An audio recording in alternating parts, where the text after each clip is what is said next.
Here with head volleyball coach Sean Kiracofe on the eve of yet another very busy week for the Northwestern State volleyball program. 3 matches in 5 days. This one starts at home, much like the last one did. Always good. Another big test, though, as SFA sitting second and Southland comes in. And to start a busy one with one of the league leaders, you just went out of the frying pan with Corpus Christi and kind of into the fire with SFA. So one of the more challenging stretches of the season. It is, but hopefully, luckily for us, a lot of people in conference have been testing SFA. So they have their weaknesses. You just have to take advantage of them when given that opportunity. And we're happy to be at home and get a little crowd support.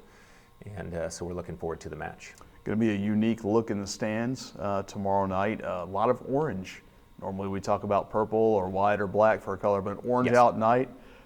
Proceeds going to the Lymphoma and Leukemia Society, or Leukemia and Lymphoma Society, in honor of Wes Rollo, Natchitoches native who is battling leukemia. And I know you've had a chance to interact with Wes some. And what has that been like for you? It's been great for the coaching staff and great for the team. We're happy to support him and recognize him and just the cause overall. And he'll be your honorary captain. Yes. Tomorrow. That's got to be a pretty special thing for any kid to walk out with a college team as their honorary captain. Yeah, we were looking for things a way for us to include him in the match, and we think that's going to be a good way. A little bit of extra motivation for you guys as well? Yeah, a little something to fight for is good.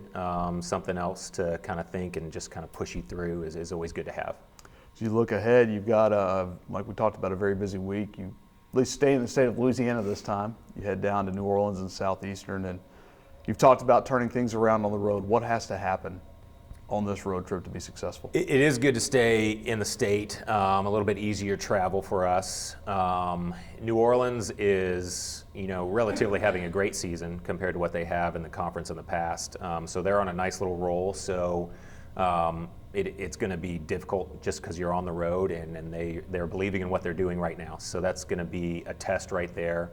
And New Orleans has beaten Southeastern, but Southeastern has turned around and beat Houston Baptist. So anybody, if they're on top of what they're doing and they get the matchups that they want, is going to be able to test you and push you and potentially, get that win. So 2 tough matches, but I think that we match up with them physically well.